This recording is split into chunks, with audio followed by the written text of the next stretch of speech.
So you're going to go completely off-grid, are you? Well, I'm here to tell you, off-grid does not exist. It is a fantasy. Let me tell you all about it.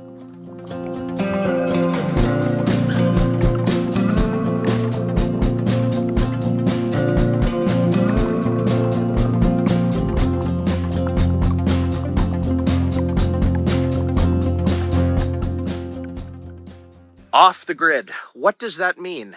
Some people have this fantasy like I'm going to go completely off where I need nothing and I'm completely self-reliant and produce anything that I need myself. That doesn't exist. I think what a lot of people mean or initially think about is electricity, the electrical grid. I'm going to go off of the grid. So going off of the electrical grid. So this means instead of being tied to a power plant and power lines and a power meter and having a little tiny bill, that you're going to spend astronomical amounts of money to set up solar panels, charge controllers, and your own infrastructure and system that you have to maintain yourself. So you're switching from the common electrical grid to the solar panel component grid. Now, if there's some massive problem in the world and the common electrical grid goes down, maybe you're going to be okay and have power for a year, 2 years, maybe even 10 if you really know what you're doing and take care of all your stuff. But at some point, you're going to need a component and to reach out to the solar panel grid. So unless you make your own solar panels, wire, charge controllers, fittings, racking, steel, wood, charge controllers, and lithium-ion batteries, then you're not off the grid. One of my favorite economists, Milton Friedman, talked about the pencil. Can I make this pencil myself? I actually can't. There's lead on the inside. It's perfectly inside wood. It's painted beautifully. It has this metal ring to hold a rubber eraser on. And I buy this for pennies. I cannot produce it myself. Knowing that I can't do everything myself, I like to store this ahead of time. Now, if push came to shove, I probably could make a pencil out of something. I could track down some lead and make some really primitive pencil, maybe spend a week on it instead of having it for pennies right now. So things like that, utilize the system and the grid that's available and purchase the things that you cannot produce yourself that you need in the future. Some of the off-grid people living in a cabin in the woods will set up a solar panel system and typically will use propane in climates like ours for heating and for cooking because electricity, it takes a lot of electricity for heating and cooking. So instead of them being on the natural gas grid or something like that, they switch themselves to be on the propane tank grid where they have to get propane delivered to them by truck or they have to go fill up propane tanks themselves. Now, if the natural gas grid ever cut off, but they're on the propane grid where they have some tanks stored, they have a little bit of buffer before they run out of propane and the propane grid ceases to exist. I can build a building that is near net zero, meaning that I build it so efficiently that it requires no additional energy for heating after the building is built. Is that off-grid? No, I use massive amounts of specialty windows, glass, components, nails, and massive amounts of insulation, metal on the outside to build these buildings. That is not off-grid. But what I try to do is do those things ahead of time where they last a long, long time so that my ongoing costs are almost non-existent. Think about how crazy high-tech you're going for the off-grid people worried about something happening in the world. I like low-tech. I build a high-efficient building properly. That's why I always harp on passive solar and insulation. The building envelope, once the insulation is in there in place, nothing ever screws up until the building literally has to be torn down in 100 years or 200 years or who knows when. If you did some fancy geothermal earth system with $100,000 worth of computer components to run the geothermal system, all that stuff screws up and you're going to have to be tied to the component grid to get parts for all of that. Now, I built my buildings as good as I can with the resources I have available, so they will last a long time. They're fireproof, windproof, and waterproof, flooding proof. But still, the polycarbonate, for instance, on the greenhouse has a 10-year warranty and a 25-year lifespan for that polycarbonate. Is there anywhere locally to me in Canada that makes polycarbonate? Of course not. It comes from China like everything else. Now, if I was super rich and could think ahead that far, should I build another building just to store large sheets of polycarbonate so that I can replace them in 25 years if something happens, bad happens in the world?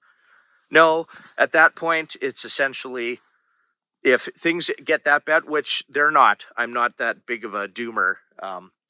So I'm not too worried about that. Watch how crazy that you get about this stuff, because when you really start to think about it, it's crazy how it is actually impossible to go off grid. So what do? You do the best you can, really. Build things for longevity while the system is available, and store things ahead of time while the grid system is available, like your mighty pencil that you can buy for pennies and literally can't make yourself.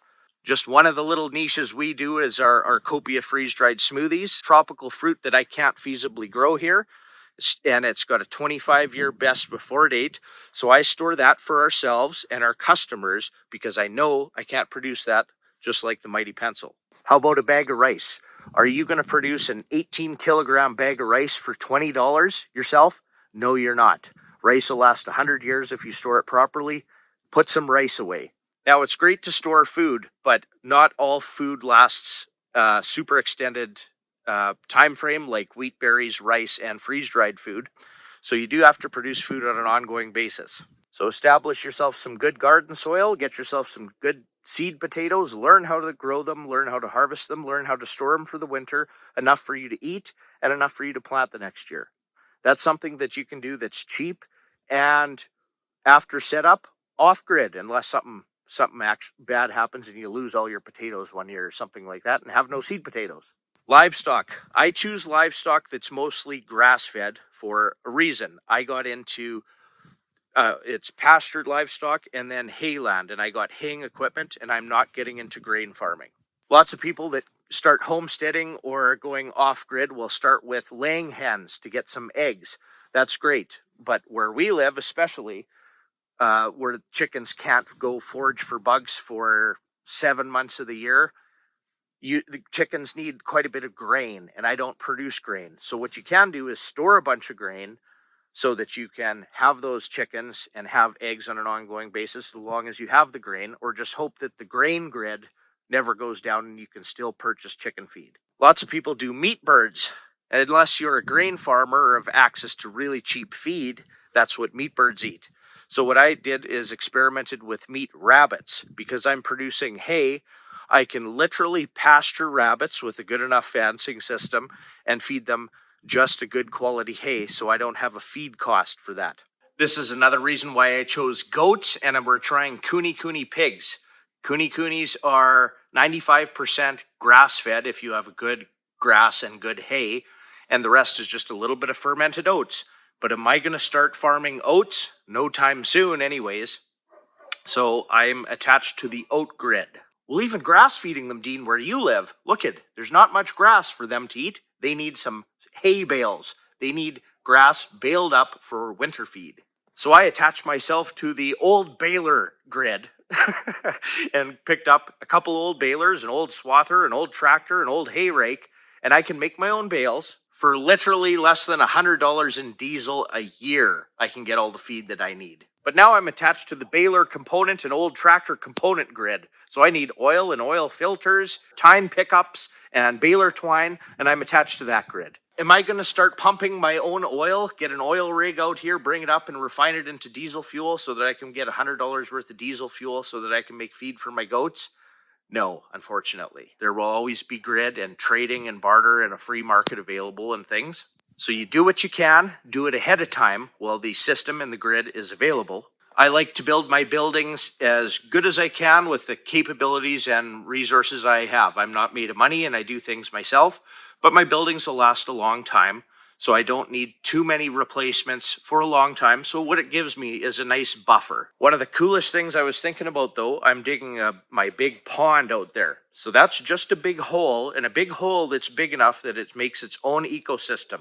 So once the hole is complete, using the grid, so equipment, all the components, you have repairs, diesel fuel to do it. Once you have the hole, that actually is off grid once it's built. But my house I built for very long longevity is not off-grid. It will have to be replaced at some point in the future, 150 to 200 years down the road. Now, people also talk about net zero. That kind of ties into the off-grid aspect of things a little bit. Justin Trudeau built a $8 million barn with taxpayer dollars on his property that they are saying is carbon neutral. All of those inputs are definitely not carbon neutral and definitely not net zero.